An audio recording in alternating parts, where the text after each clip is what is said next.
नमस्कार, बिहार तक देख रहे हैं आप और आपके साथ मैं हूं आशीष अभिनव और हमारे साथ हैं हमारे सहयोगी इंद्रमोहन। इंडिया टीवी सीएनएक्स का सर्वे आ गया है।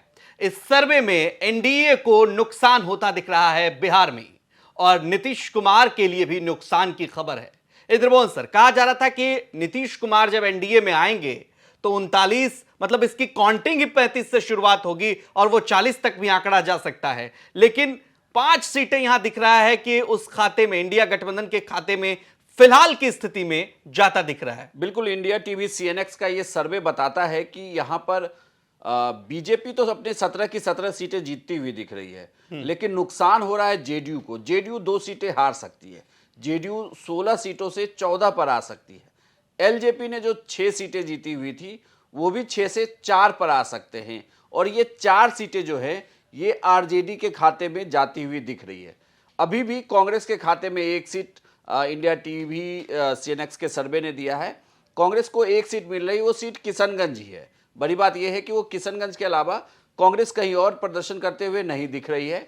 आरजेडी जो है वो इन चार सीटों पर जो है वो आरजेडी मजबूत दिख रही है। ये कहा जा रहा है कि इन 4 सीटों पर इस जो सर्वे है उस सर्वे के अनुसार वहां पर आरजेडी जीत सकती है। इसमें नुकसान वाली बड़ी बात यह है कि जो बातें नीतीश कुमार को उनके सांसदों ने कहा कि अगर आप इंडिया गठबंधन के साथ रहकर चुनाव लड़ते हैं तो आपको नुकसान हो सकता है, और यह भी कहा जा रहा है कि पाला बदलने के पीछे की एक बड़ी वजह यह भी थी और कि सांसदों का फीडबैक ऐसा था। लेकिन अब जब वो बीजेपी के साथ भी आ रहे हैं तब भी उनकी सीटें कम हो रही है। पिछली बार भी एनडीए में स्ट्राइक रेट 3 पार्टियां थी, 2 पार्टियों के 100% रहे, लेकिन जेडीयू 17 में से 16 सीट लाई, 1 सीट किशनगंज हारी।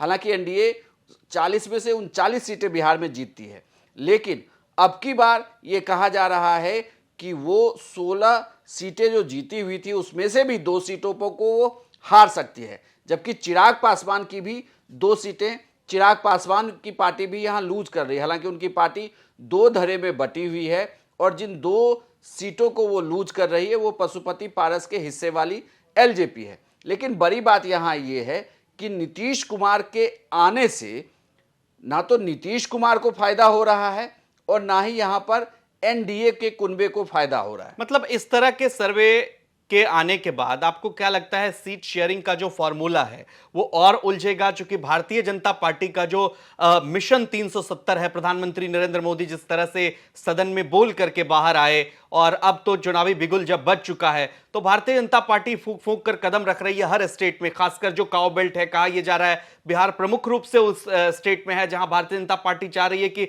40 में से 40 सीटें।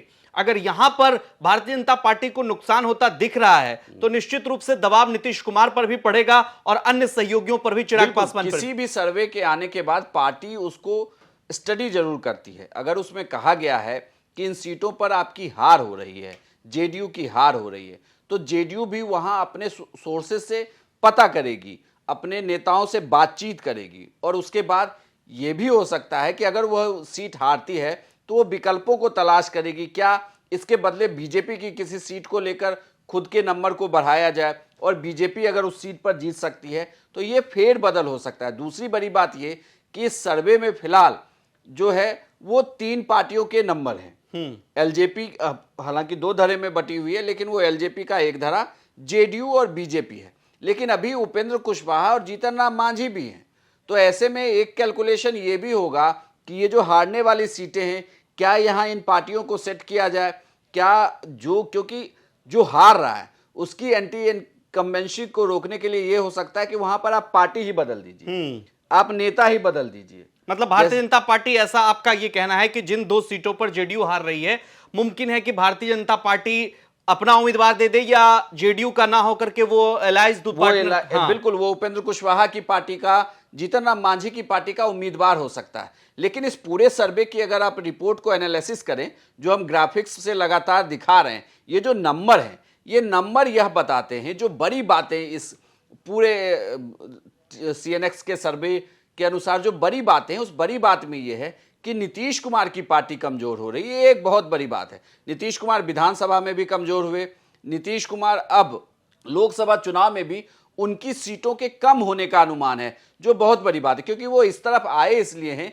कि उनकी सीटें बढ़ सकें, या बढ़े तो नहीं तो जितनी जीती हुई सीटें थी उस जीती हुई सीटों पर तो वो लगातार कर सकें। बिल्कुल बिल्कुल वो बने रहे, उस सीट को वो कंटिन्यू कर सके। इसको लेकर अब एक बड़ी कहें तो एक तरीके से मंथन हो सकता है कि अगर 5 सीट इंडिया गठबंधन के हिस्से में जाता है तो ये फिगर बताता है कि यहां पर बीजेपी के कार्यकर्ता, और बीजेपी तो लगातार एक्टिव है, लेकिन जेडीयू और एलजेपी में टूट एक वजह हो सकती है और जेडीयू का पाला बदलना भी एक वजह हो सकती है कि उन पर उनके सांसदों की क्रेडिबिलिटी कम हुई है, वो चुनाव हार सकते हैं। निश्चित रूप से। तो क्या लगता है आपको कि जेडीयू के जो उम्मीदवार इस बार चुनावी मैदान में जाएंगे, नरेंद्र मोदी के चेहरे पर चुनाव जीत जाएंगे, या फिर नीतीश कुमार के बार बार पाला बदलने का उन्हें नुकसान उठाना पड़ सकता है? कमेंट करके हमें जरूर बताइए और बिहार की तमाम खबरों के लिए आप देखते रहिए बिहार तक।